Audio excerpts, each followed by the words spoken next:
Architecture Studio မှာကြိုဆိုပါရရှင် At Architecture Engineering ဆိုင်ရာပညာရပ်များကိုတနေရာတွင်သင်ယူနိုင်ပါပြီရှင်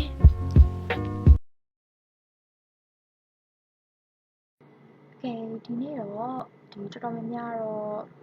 သိကြမယ်ဒီမဲ့ဒီသိပ်ပြီးတော့မဆွဲပြတဲ့ပေါ့နော်ဒီကျက်ဆွဲနည်းလေးကိုပြပေးမယ်ဒီ file ကစင်တီမီတာနဲ့ဆွဲမှာဖြစ်တဲ့အတွက်ကြောင့်မလို့အရင်ဆုံး SketchUp software ကိုဖွင့်လိုက်မယ်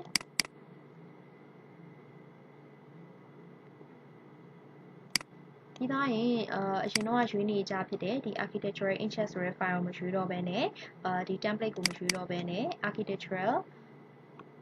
centimeter ဆိုတဲ့ဟာလေးကိုရွေးပေးမယ်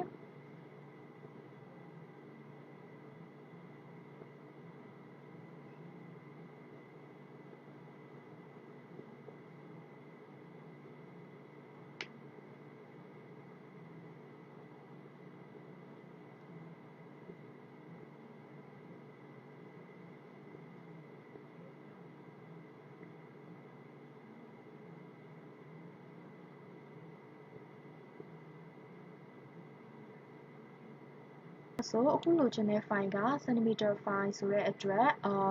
centimeter file ဖြစ်မဖြစ်ကိုဘယ်ကနေသွားဆက်မလဲဆိုတော့ window ရဲ့က model info ရဲ့က unit မှာသွားဆက်မယ်the format မှာ decimal unit ဖော်ပြချက် precision ကကြတော့ centimeter ဆိုတော့ကိုလိုချင်တဲ့ centimeter file ရပြီအဲဆိုတော့ဒီလိုတစ်ချက်ဖြတ်ထားလိုက်မယ်ပြီးတော့ရင်အခုဒီကြက်ဥပုံစံ shape လေးလိုချင်တာဖြစ်တဲ့အတွက်ကြောင့်မလို့အဲ့ဒီ shape လေးကိုအရင်ဆုံးဆွဲမယ်အဲ့အတွက်ကြောင့် line တစ် line ကို origin ကနေစပြီးတော့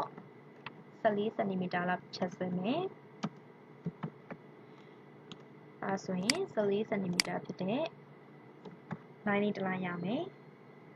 ပြီးတော့ရင်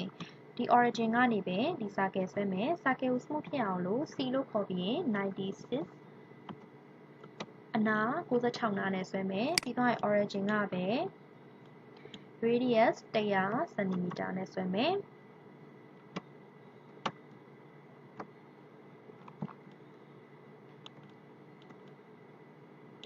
ပြီးတော့ရင် shape လေးရအောင်လို့ line လေးဆွဲမယ်ဒီ origin ကနေပဲဒီဘက်ကို163 cm ဆွဲမယ်ဟိုဘက်ကိုလည်း163 cm ပဲဆွဲမယ်ပြန်မဆွဲချင်ဘူးဆိုရင်ဒီ line လေးကိုပဲ copy ကူးပြီးတော့ဆွဲနိုင်ရတယ် okay ပြီးတော့ရင် circle ဆွဲမယ်ညာဘက်တောင်းကနေဒီဘက်တောင်းကိုတစ်ချက်ထိဒီဘက်တောင်းကနေဒီဘက်တောင်းကိုတစ်ချက်ထိဒီလိုပုံစံလေးရမှာဖြစ်တယ်ပြီးတော့ရင်ဒီ origin ကနေပြီးတော့အပေါ်ကို119 cm ဆွဲမယ်ပြီးတော့ရင်အဲ့ဒီရဲ့ end point လေးရပဲဒီထိပ်ကိုထိပြီးတော့ circle လေးတစ်ခုဆွဲမယ်ပြီးတော့ရင်တော့ eraser tool လေးနဲ့ဒီနားလေးကိုချက်ဖြတ်ပေးမယ်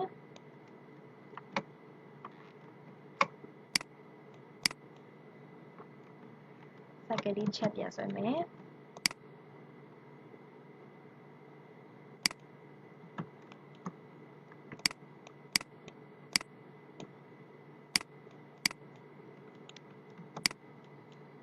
ပြီးရင်ဒီ shape လေးကို shift လေးခံပြီးတော့ select ပေးမယ်ပြီးရင်ဒီဘက်ကို copy ကူးမယ်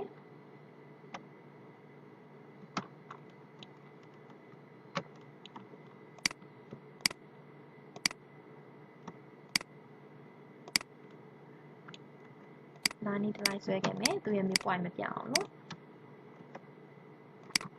ပြီးရင်ဒီဘက်ကို copy ကူးလိုက်မယ်ပြီးတော့ရင်ဒီ line လေးကိုဖြတ်ပြမယ်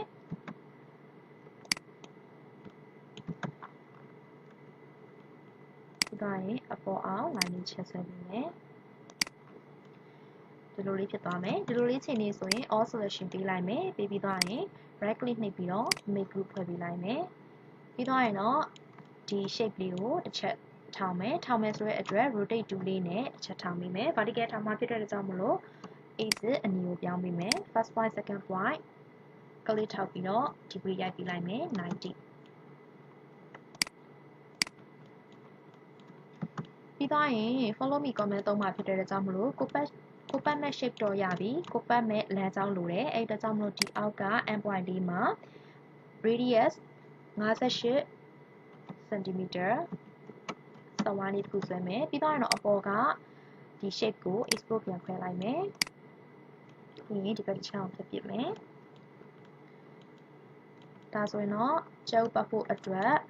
လမ်းကြောင်းနဲ့ shape လေးနဲ့ရပြီအဲ့ဒါဆိုရင်ကိုပတ်ချင်တဲ့ shape လေးကို select ပေးမယ် follow me comment ခေါ်မယ်ပြီးတော့ပတ်ချင်တဲ့ shape လေးကို select ထောက်ပေးလိုက်မယ်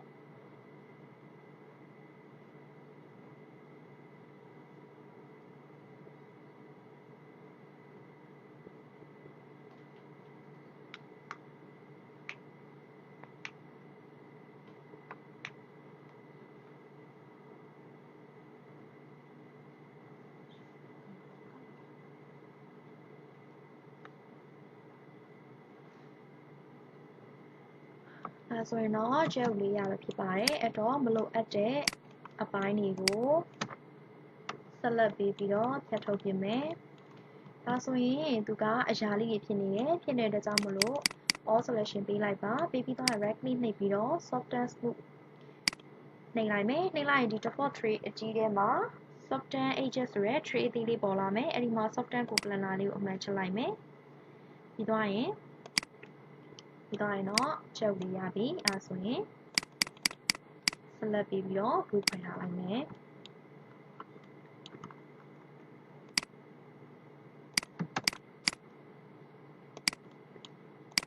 ဒါရင်ချုပ်လေးဆွဲတာတော့ပြီးပြီ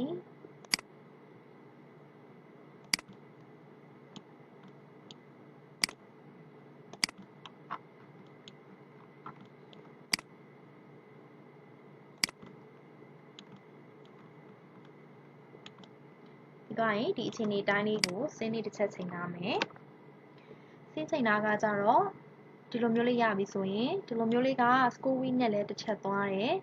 score wheel နဲ့လည်းအပေါ်အောက်လေးတစ်ချက်ရွှေ့တယ်ပြီးတော့ shift လေးဖိပြီးတော့ score wheel လေးကိုဖိပြီးတော့ဟိုဘက်ဒီဘက်လည်းသွားလို့ရတယ်ဒီလိုအခြေအနေရပြီဆိုရင်တော့ view ရဲက animation နဲ့က add scene 1လေးပေါ်လာမှာဖြစ်တယ်ပြီးသွားရင်တော့ဒါလေးကိုနောက်တစ်လုံးပွားလိုက်မယ်ပွားပြီးသွားရင်90 degree ပြန်လှည့်လိုက်မယ်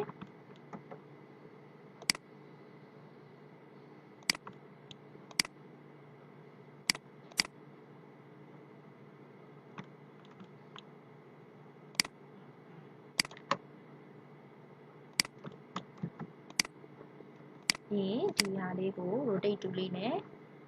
35လောက်ဆောင်ပြီးမယ်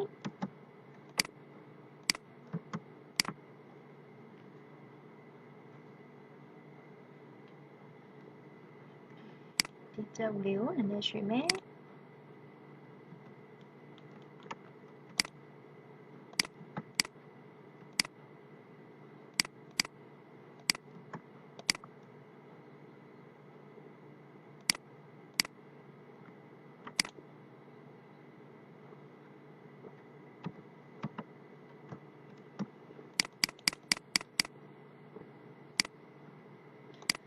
ဒါဆိုရင်တော့ကျုပ်လေးရပါပြီအရောင်လေးချဲ့ခြင်းနဲ့ဆိုရင်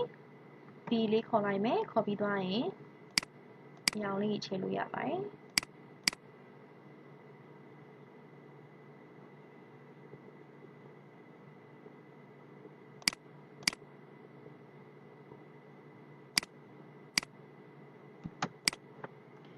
ပြီးသွားရင် shadow ထည့်ဖို့အတွက်ကို toolbar တစ်ခုထပ်ကုန်မယ် toolbar က view ရဲက toolbar ရဲက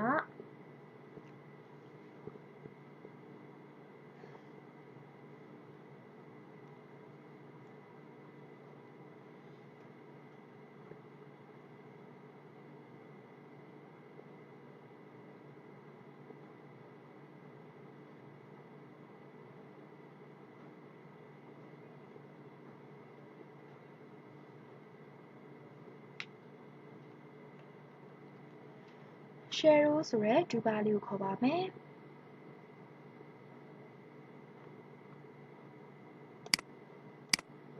shadow toolbar လေးကြာလာရင်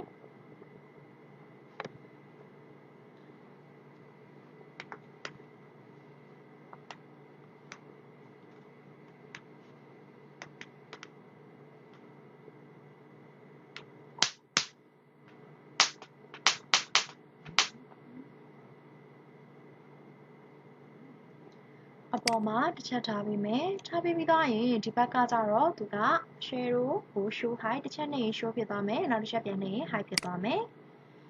okay အဲ့ဒါဆိုရင်တော့ကိုကဒီမှာလိုချင်တဲ့အရေးပုံစံလေးကိုချိန်ပြီးလို့ရတယ်ဒါကတော့သူက general setting ပေါ့နော်သူရဲ့ setting ကဒီမှာရှိသေးတယ် share ဆိုတဲ့ setting ဒီမှာကတော့သူကအချိန်အတိအကျထည့်လို့ရမယ်ရက်အတိအကျထည့်လို့ရမယ်ဒီမှာအလင်းတွေအမောင်တွေချိန်လို့ရတယ်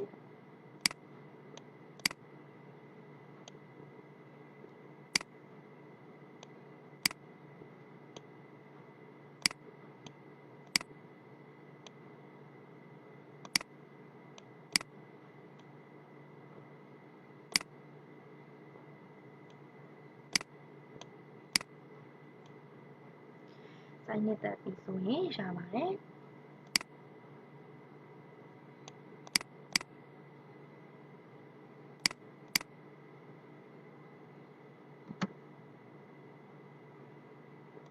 ပြီးသွားရင်တော့ cherry လေးရပါပြီ